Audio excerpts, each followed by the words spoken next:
Assalamualaikum warahmatullahi wabarakatuh.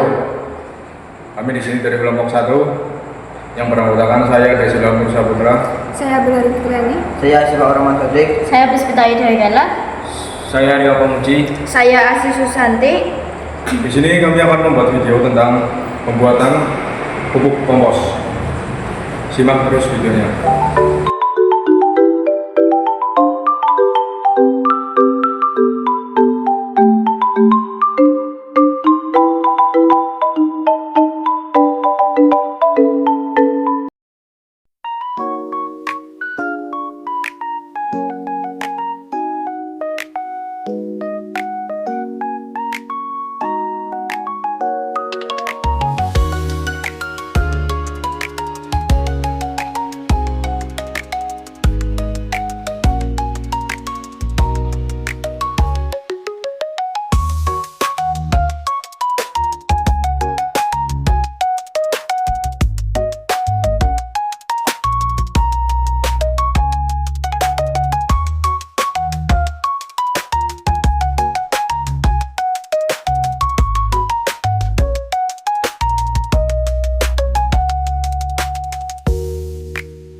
Di sini kami akan menjawab pertanyaan dari analisis pembuatan pupuk kompos.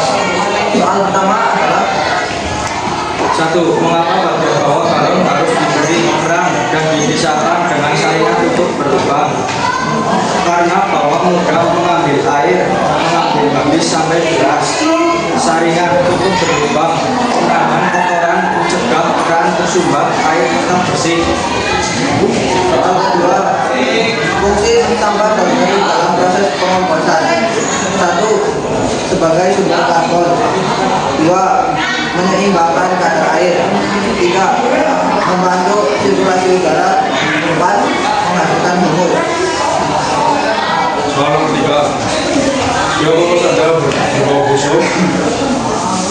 Langkah apa yang harus dilakukan? Aduk atau balik tumpukan kompos agar mendapat cukup oksigen. Tambahkan bahan kering seperti daun kering, jerami, atau kertas untuk mengurangi pembentukan berlebih. Kurangi penambahan bahan baku seperti sisa makanan yang terlalu banyak.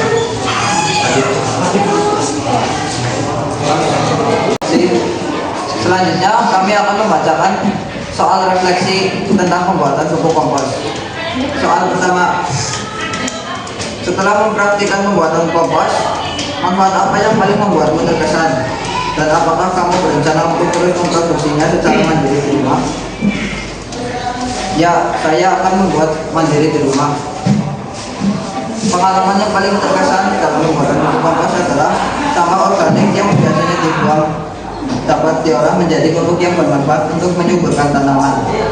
Selain itu, pembuatan pupuk kompos juga membantu mengurangi jumlah sampah dan menjaga kebersihan lingkungan.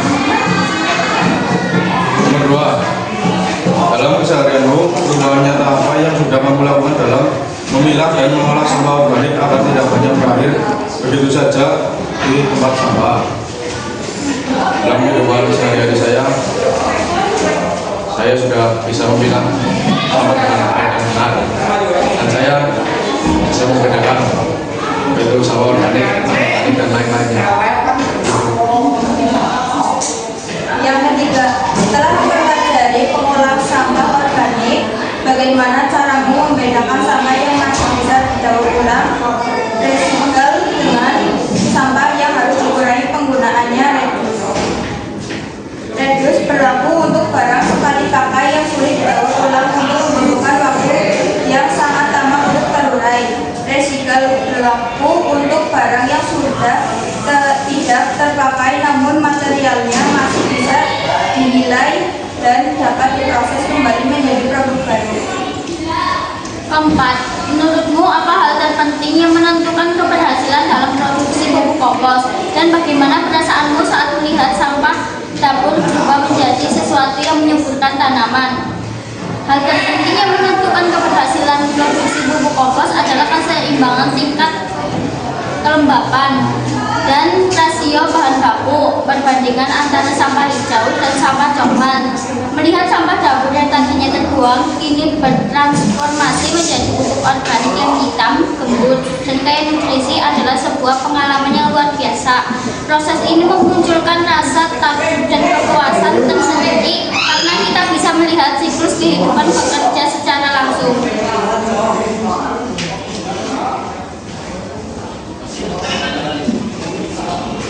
Yang kelima, selama mempelajari ketiga materi tersebut, kegiatan praktik mana yang paling membantumu memahami pentingnya menjaga lingkungan?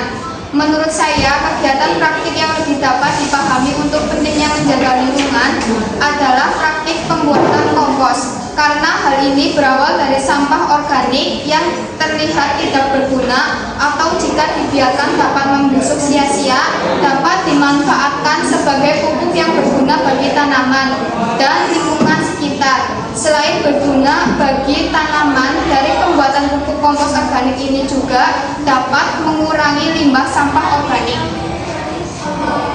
Itu saja video dari kami. Jika masih banyak kurang, mohon dimaklumi. Jadi, Wassalamualaikum Warahmatullahi wabarakatuh.